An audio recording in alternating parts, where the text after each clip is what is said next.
Hello friends, എല്ലാവർക്കും good morning. അപ്പോൾ ഇന്നത്തെ ഒരു അടിപൊളി വിശേഷത്തിലേക്ക് എല്ലാവർക്കും സ്വാഗതം. ഇങ്ങനെ പാർട്ടിക്കാരൻ ചോദിക്കുകയാണ്, എടാ 250 ജോഡികൾ തയ്യാറായോ എന്ന് ചോദിച്ചു കഴിഞ്ഞപ്പോഴേക്കും അത് നമുക്ക് തയ്യാറാക്കാം സാർ. തയ്യാറാക്കാന്നോ? അപ്പം 250 ജോഡികൾ ആയില്ലേടോ എന്ന് ചോദിച്ചു കഴിഞ്ഞപ്പോഴേക്കും സാർ അത് പിന്നെ 2 പേരെയും കൂടി കിട്ടാനുണ്ട് സാർ, അത് കിട്ടിയിട്ടില്ല. എടാ എന്തൊക്കെയാണ് പറയുന്നത്? എൻ്റെ ആത്മാഭിമാനത്തിൻ്റെ കാര്യമാണിത്. എന്നിട്ട് 2 ജോഡി കുറവുണ്ടെന്നോ? അതെ സാർ, ഞങ്ങൾ കുറേ അന്വേഷിച്ച് നോക്കി സാർ, പക്ഷെ കിട്ടിയില്ല സാർ. എത്രയും പെട്ടെന്ന് കിട്ടിക്കൊള്ളാം. അല്ല, ഇതാരാണ് സാർ? ഇത് എൻ്റെ കൂട്ടുകാരൻ സച്ചിയാണ് സാർ. എങ്കിലേ നമുക്കൊരു കാര്യം ചെയ്യാം, ഇവനെ പിടിച്ചൊന്ന് കെട്ടിച്ചാലോ? ഇത് കേട്ട് സച്ചിയാണെങ്കിലേ, എൻ്റെ പൊന്ന് സാറേ, ഞാനൊന്ന് കെട്ടിയതാ, അത് മതി സാറേ. അയ്യോടാ, എങ്കിൽ പിന്നെ ഒരു കെട്ടും കൂടി കെട്ടിക്കോ. അയ്യോ, ഒന്ന് കെട്ടിയതോടുകൂടി തന്നെ മതിയായി സാറേ. സാറേ, ഈ സമൂഹ വിവാഹം വെക്കുന്നതിന് മുമ്പ് തന്നെ ഈ സമൂഹ ഡിവോഴ്സ് എന്ന് പറയും. അപ്പോൾ ആൾക്കാരെല്ലാം ഒത്തുകൂടും, ഡിവോഴ്സ് ചെയ്യാൻ വേണ്ടി കാത്തിരിക്കുകയാണ് സാറേ. ഈ നമ്മുടെ ഈ കേരളം മുഴുവനും അതൊന്ന് ആലോചിച്ച് നോക്ക്. അങ്ങനെ നമ്മുടെ സച്ചിങ്ങനെ കുറേ കാര്യങ്ങളെല്ലാം പറയാം. എടോ, ഞാൻ പറഞ്ഞേക്കാം, ഈ ഒരു സമൂഹ വിവാഹം നടന്നാൽ മാത്രമേ എനിക്കെൻ്റെ പദവിയിലേക്ക് എത്താനായിട്ട് സാധിക്കുള്ളൂ. അതിന് 2 പേരെ എവിടെന്നെങ്കിലും താൻ ഒപ്പിച്ചേ മതിയാവുള്ളൂ എന്നൊക്കെ പറഞ്ഞു കഴിഞ്ഞപ്പോഴേക്കും ശരി സാറേ, ഞാൻ എങ്ങനെയെങ്കിലും ഒപ്പിച്ചോളാം സാർ, ആ കാര്യത്തെക്കുറിച്ചൊന്നും ടെൻഷൻ അടിക്കണ്ട. എടാ, പൂമാലയൊക്കെ പിന്നെ റെഡിയായോ സാർ? 500 പൂമാല കെട്ടാൻ വേണ്ടി ഞാൻ ഒരുത്തൻ്റെ കയ്യിൽ ഏൽപ്പിച്ചതാ, പക്ഷേ അവൻ ഇനി കെട്ടിത്തരുമെന്ന് എനിക്ക് തോന്നുന്നില്ല സാർ. കെട്ടിത്തരും തോന്നില്ലെന്നോ? അതെ സാർ, അവൻ ഏതൊരു പെണ്ണിനായിട്ട് ഒളിച്ചോടിപ്പോയി. നിന്നെ ഞാനുണ്ടല്ലോ എന്നും പറഞ്ഞുകൊണ്ട് ഇയാളുടെ കഴുത്തിന് കയറി കുത്തിപ്പിടിക്കുകയാണ് ഈ പാർട്ടിക്കാരൻ. എനിക്ക് 500 പൂ കറക്റ്റ് സമയത്ത് കറക്റ്റ് പന്തലിലേക്ക് എത്തിയിരിക്കണം, അല്ലെങ്കിൽ നിന്നെ ഞാൻ വെച്ചേക്കില്ല. നിനക്ക് വേറെ ആരെയും കിട്ടിയില്ലേ? അവൻ എന്തിനാണ് ഒളിച്ചോടിപ്പോയത് സാറേ? അതൊക്കെ എന്നോട് ചോദിച്ചാൽ ഞാൻ എന്ത് പറയാനാണ് സാറേ, അവൻ ഒളിച്ചോടിപ്പോയ കാര്യമൊന്നും നമ്മളോട് പറയില്ലല്ലോ. അവനെ വിശ്വസിച്ചാണ് സാറേ ഞാനിതെല്ലാം ഏൽപ്പിച്ചത്. ഇങ്ങനൊരു കൊടും ചതി ചെയ്യുമെന്ന് ഒരിക്കലും ഞാൻ പ്രതീക്ഷിച്ചില്ല. നീ ഒന്നും പറയണ്ട, എനിക്ക് എൻ്റെ പൂവും മാലയൊക്കെ കിട്ടിയിരിക്കണം, അല്ലെങ്കിൽ തന്നെ ഞാൻ ശരിയാക്കും എന്ന് പറഞ്ഞിട്ട് ഇയാൾ കിടന്ന് ഭയങ്കര ഒച്ചപ്പാടാണ്. സാറേ, ടെൻഷൻ ആവാതിരിക്കും സാറേ. ഈ എൻ്റെ കൂട്ടുകാരൻ സച്ചിയില്ലേ, സച്ചിയുടെ ഭാര്യ നന്നായിട്ട് പൂ കെട്ടും സാറേ. അതുകൊണ്ട് സച്ചിയുടെ ഭാര്യയെ കൊണ്ട് തന്നെ നമുക്ക് പൂ കെട്ടിക്കാം. അപ്പോൾ എടാ സച്ചി, നിൻ്റെ ഭാര്യയോടൊന്നും പറയടാ. എടാ, മറ്റന്നാളത്തേക്കാടാ വേണ്ടത്, അതുകൊണ്ട് ഒരു 500 പൂമാല കെട്ടിത്തരണോടാ, നീ ഒന്നും പറയടാ. കേട്ട് കഴിഞ്ഞപ്പോഴേക്കും അത് പിന്നെ നീ ഒന്നും പറയണ്ട, നീ ഒന്ന് സമ്മതിച്ചാൽ മാത്രം മതി. ഇപ്പം തന്നെ 25,000 രൂപ അഡ്വാൻസ് തന്നേക്കാം എന്നും പറഞ്ഞുകൊണ്ട് നമ്മുടെ സച്ചിയുടെ കയ്യിലേക്ക് 25,000 രൂപ അഡ്വാൻസ് കയ്യിലേക്ക് വെച്ച് കൊടുക്കുകയാണ്. എത്രയും പെട്ടെന്ന് ഒന്ന് റെഡിയാക്കി തരണമേ. ഇത് കേട്ട് സച്ചി, ശരി സാർ, ഞാൻ ഏതായാലും എൻ്റെ ഭാര്യയോട് സംസാരിച്ച് നോക്കാം. അവൾ പൂവിടുന്നതിൽ എക്സ്പേർട്ടാണ്, അപ്പം അതുകൊണ്ട് തന്നെ അവൾ കെട്ടിത്തരുമെന്ന് ഉറപ്പാണ്. ഞാനൊന്ന് സംസാരിച്ച് നോക്കട്ടെ എന്നും പറഞ്ഞുകൊണ്ട് സച്ചി നേരെ അങ്ങോട്ട് ഇറങ്ങി പോവാണ്. ഇത് കേട്ട് കഴിഞ്ഞപ്പോഴേക്കും അനൂപിനുമാണെങ്കിൽ ഭയങ്കര സന്തോഷം. എടാ സച്ചി, നീ എന്നെ കൈവിടരുതേ. ഇല്ലടാ, ഞാൻ നോക്കട്ടേന്നേ അങ്ങനെയും പറഞ്ഞുകൊണ്ട് നമ്മുടെ സച്ചി നേരെ വീട്ടിലേക്ക് കയറി ചെല്ലുകയാണ്. അച്ഛാ എന്ന് പറഞ്ഞു വിളിക്കുകയാണ്. എന്താടാ അച്ഛാ? രേവതി ഒന്ന് വിളിച്ചേച്ചാ. എടാ, നിനക്ക് വിളിക്കാൻ പാടേ? ഞാൻ വിളിക്കുന്നില്ല, അച്ഛൻ വിളിച്ചേ. എനിക്ക് അവളോട് ഒരു പ്രധാനപ്പെട്ട കാര്യം പറയാനുണ്ട്. എടാ, നീ വിളിക്കടാ. അച്ഛനൊന്ന് വിളിക്കാച്ചാ. മോളെ രേവതി എന്ന് പറഞ്ഞുകൊണ്ട് ഒച്ചത്തിൽ അങ്ങോട്ട് വിളിക്കുക. എന്താ അച്ഛാ? അത് പിന്നെ രേവതി. അപ്പോഴേക്കും നമ്മുടെ സച്ചി പറയാണ്, അതെ അച്ഛാ, ഒരു പൂമാല ഓർഡർ വന്നിട്ടുണ്ട്. നല്ലൊരു ഇത് തന്നെയാണ്, ബിസിനസ് തന്നെയാണ്. അപ്പം അതുകൊണ്ട് പൂമാല പെട്ടെന്ന് തന്നെ കെട്ടിക്കൊടുക്കണം. ഇത് കേട്ട് കഴിഞ്ഞപ്പോഴേക്കും നമ്മുടെ രവിയാണെങ്കിൽ ഇത് ഞാൻ രേവതിയോട് പറയണം അല്ലേടാ? അതെ അച്ഛാ, ഇത് അവളോട് പറയണം. രേവതി കേട്ടല്ലോ, പൂമാലയുടെ ഓർഡർ വന്നിട്ടുണ്ടെന്ന്. അച്ഛാ, എത്ര എണ്ണം, എവിടെ വെച്ച്, എവിടെ കൊണ്ട് കൊടുക്കണം, ഏത് രീതിയിലാണ്, എപ്പോഴാണ് വേണ്ടത് എന്നൊക്കെ ഒന്ന് ചോദിക്കച്ചാ. ഇത് ഞാൻ സച്ചിയോട് പറയണം അല്ലേ മോളെ? അതെ അച്ഛാ. അങ്ങനെ സച്ചിയോട് രവിയും പറയുകയാണ്, എടാ, എത്ര പൂമാലയാണ് വേണ്ടത്? 500 പൂമാല. ഇത് കേട്ട് നമ്മുടെ രേവതി ഞെട്ടിപ്പോവാ. 500 പൂമാലയോ? അതെ, 500 പൂമാലയാണ് വേണ്ടത്.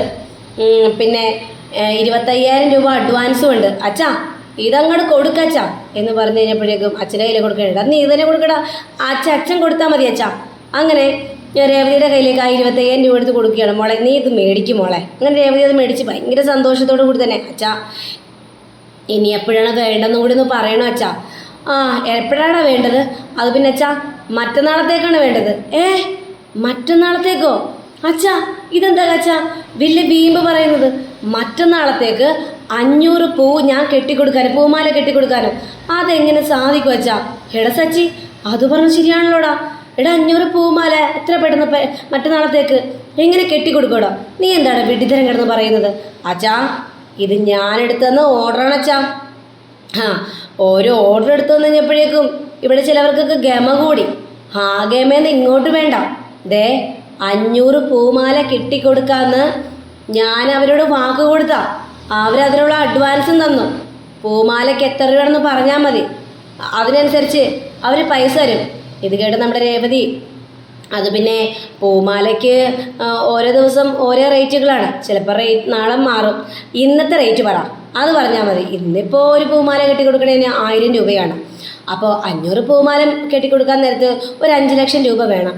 പക്ഷേ മറ്റന്നാളത്തേക്ക് ഈ ഇത്രയും പൂമാല എനിക്ക് ഒറ്റയ്ക്ക് കിട്ടാനൊന്നും പറ്റുന്നില്ല. ഏതെങ്കിലും ഒരു സഹായം വേണം.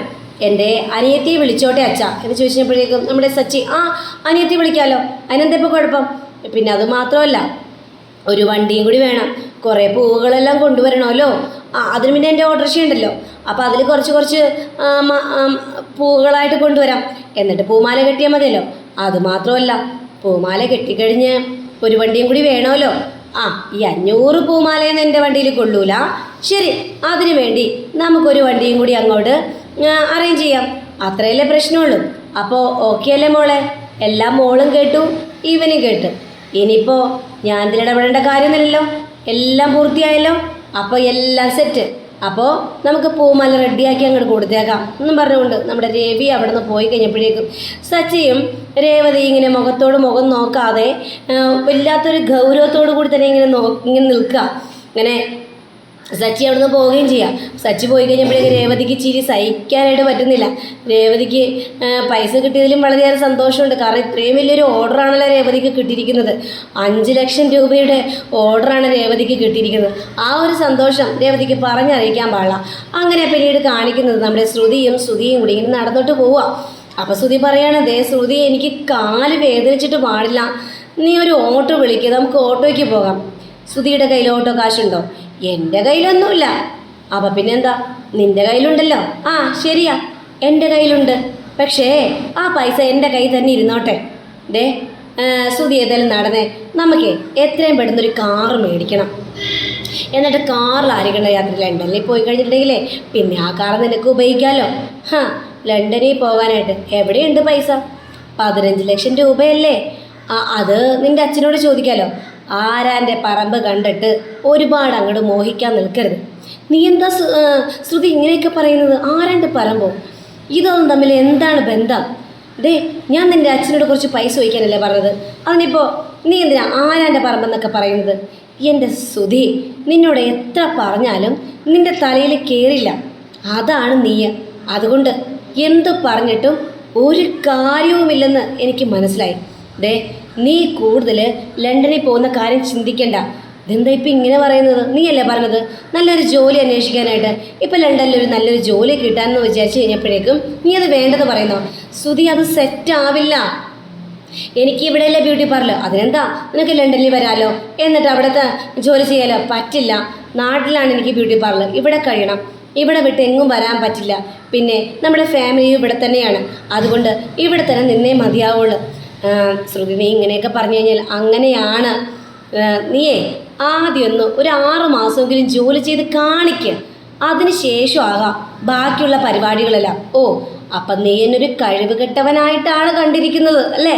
അതെ, കഴിവ് കെട്ടവനായിട്ട് തന്നെയാണ് കണ്ടിരിക്കുന്നത്. അല്ലെങ്കിൽ ഒന്ന് ആലോചിച്ച് നോക്ക്, ഇങ്ങനെ പൈസ എന്നൊക്കെ പറയുന്നുണ്ടല്ലോ, നിനക്ക് നാണമുണ്ടോ? നീ കണ്ട പെണ്ണുങ്ങൾക്ക് കൊണ്ടേ പൈസ കൊടുത്തവനല്ലേ നീ? പൈസ നഷ്ടപ്പെടുത്തിയവനല്ലേ നീ? എന്നും പറഞ്ഞുകൊണ്ട് ശ്രുതി അങ്ങോട്ട് പോയി കഴിഞ്ഞപ്പോഴേക്കും അത് നമ്മുടെ ശ്രുതിക്ക് വല്ലാത്തൊരു ഫീലിംഗ് ആയിപ്പോയി. അപ്പോഴാണ് ശ്രുതി ആലോചിച്ചത്, ദൈവമേ, താൻ പറഞ്ഞത് വലിയൊരു അബദ്ധമായി പോയല്ലോ എന്നൊക്കെ. അങ്ങനെ ശ്രുതി നേരെ ചെന്നിട്ട്, അയ്യോ ശ്രുതി, ഞാൻ അറിയാം, എനിക്ക് മനസ്സിലായി ശ്രുതി. ഇടയ്ക്കിടയ്ക്ക് സച്ചി ഈ കാര്യങ്ങൾ പറഞ്ഞ് എന്നെ ഒരുപാട് വേദനിപ്പിക്കുമായിരുന്നു, എന്നെ അപമാനിക്കുമായിരുന്നു. ഇപ്പം നീയും തുടങ്ങിയല്ലേ, സന്തോഷമായി, എനിക്കെല്ലാം മനസ്സിലായി. എന്ന് പറഞ്ഞുകൊണ്ട് ശ്രുതി അവിടെ നിന്ന് പോവുക. ശ്രുതി അവിടെ നിന്ന് പോയി കഴിഞ്ഞപ്പോഴേക്കും ശ്രുതിക്ക് ഭയങ്കര സങ്കടം. അങ്ങനെ പിന്നീട് നമ്മുടെ ശ്രുതി വീട്ടിലെത്തിക്കഴിഞ്ഞപ്പോഴേക്കും ഈ ചന്ദ്രയ്ക്ക് മേക്കപ്പ് ഇട്ട് കൊടുക്കുക. മോളെ അപ്പോൾ ഇതൊക്കെ നല്ലതാണല്ലേ, പിന്നെ ആൻറ്റിയുടെ മുഖത്തേക്ക് ഡാർക്ക് സർക്കിളൊക്കെ പോകും, നല്ല സ്കിന്നൊക്കെ നല്ല ബ്രൈറ്റ് ആകും, ആൻറ്റിക്കൊരു 10 വയസ്സ് കുറഞ്ഞതുപോലെ തന്നെ ആയിരിക്കും തോന്നാൻ പോകുന്നത്. ആണോ മോളെ, എങ്കിലത് ഫുള്ള് ഇട്ടോ മോളെ എന്നും പറഞ്ഞുകൊണ്ട് ചന്ദ്ര പറയുക. സമയം തന്നെ നമ്മുടെ വർഷയും അതേപോലെ തന്നെ ശ്രീകാന്ത് നല്ല ഉറക്കത്തിൽ AC അങ്ങോട്ട് കൂട്ടിയിട്ടിരിക്കുക. ശ്രീകാന്തിനാണെങ്കിൽ ഇത്രയും AC കിടന്ന് ഉറങ്ങാനും പറ്റുന്നില്ല. നോക്കിക്കഴിഞ്ഞപ്പോഴേക്ക് 20-ൽ ദൈവമേ ഇവളെന്തിനാണ് ഇത്രയും AC ഇങ്ങനെ കൂട്ടിയിട്ടിരിക്കുന്നത് എന്നും പറഞ്ഞ് ശ്രീകാന്ത് അവിടെ AC അങ്ങോട്ട് ഓഫ് ചെയ്യുക. കുറച്ച് കഴിഞ്ഞപ്പോഴേക്കും അവിടെ വർഷം എണീറ്റിട്ട് ശ്രീകാന്തേ നീ എന്തിനാ AC ഓഫ് ചെയ്തത്, എനിക്ക് ചൂടെടുത്തിട്ട് ഒരു രക്ഷയില്ല, നീ എന്തിനാ AC ഓഫ് ചെയ്തെന്ന് ചോദിച്ചു കഴിഞ്ഞപ്പോഴേക്കും എനിക്ക് തണുത്തിട്ട് ഉറങ്ങാൻ പറ്റുന്നില്ല, നീ എന്തിനാ ഇത്ര AC കൂട്ടിയിട്ടിരിക്കുന്നത്, എനിക്ക് AC ഇല്ലാതെ ഉറങ്ങാൻ പറ്റില്ലെന്ന് അറിയില്ലേ, നീ ഇട്ടേ എന്ന് പറഞ്ഞുകൊണ്ട് വീണ്ടും ഇടുക. അങ്ങനെ ഇടുക ഓഫ് ചെയ്യുക, ഇടുക ഓഫ് ചെയ്യുക. ഇത് തന്നെയായി ഇവർ രണ്ടുപേരും കൂടി തല്ല് പിടിക്കാനും തുടങ്ങി. എനിക്ക് നാളെ ഹോട്ടലിലേക്ക് പോകാനുള്ള, നീ ഇങ്ങനെ കിടന്ന് പെരുമാറല്ലേ, ശ്രീകാന്ത് നിനക്ക് വേണമെങ്കിൽ ടെറസിൻ്റെ മുകളിൽ പോയി കിടന്ന് ഉറങ്ങുക, എനിക്ക് സമാധാനത്തോടെ ഉറങ്ങണം. അങ്ങനെ ഇവർ തല്ല് പിടിച്ചുകൊണ്ടിരിക്കുന്ന സമയത്ത് പെട്ടെന്ന് കറണ്ട് പോവുക. കണ്ടോ, തൃപ്തിയായല്ലോ, നീ കാരണമാണ് കറണ്ട് പോയത്, ഞാനല്ല, നീ കാരണമാണ് കറണ്ട് പോയത്, അല്ല നീ കാരണമാണ് കറണ്ട് പോയത് എന്ന് പറഞ്ഞുകൊണ്ട് വീണ്ടും തുടങ്ങി അവർ തല്ലുപിടുത്തം. അങ്ങനെ നമ്മുടെ രേവതിയും കിടന്ന് ഉറങ്ങാം. അപ്പോൾ കറണ്ട് പോയി കഴിഞ്ഞപ്പോഴേക്കും രേവതിക്ക് ചൂടെടുത്ത് സഹിക്കാൻ പറ്റുന്നില്ല. ദൈവമേ കറണ്ട് പോയല്ലോ, ചൂടെടുത്തിട്ട് വയ്യല്ലോ, ഇതെന്തൊരു ചൂടാ എന്ന് പറഞ്ഞ് ഒരു മെഴുകുതിരിയൊക്കെ കത്തിച്ച് നേരെ അങ്ങോട്ട് നടന്നപ്പോൾ അതേ സച്ചിയും ഒരു വിളക്കുമായിട്ട് വരിക, എന്നുവെച്ചാൽ ഒരു ടോർച്ചായിട്ട് വരികയാണ്. അപ്പോൾ നമ്മുടെ രേവതി ആ മെഴുകുതിരിയുമായിട്ട് നേരെ നിന്നത് സച്ചിയുടെ മുന്നിലാണ്.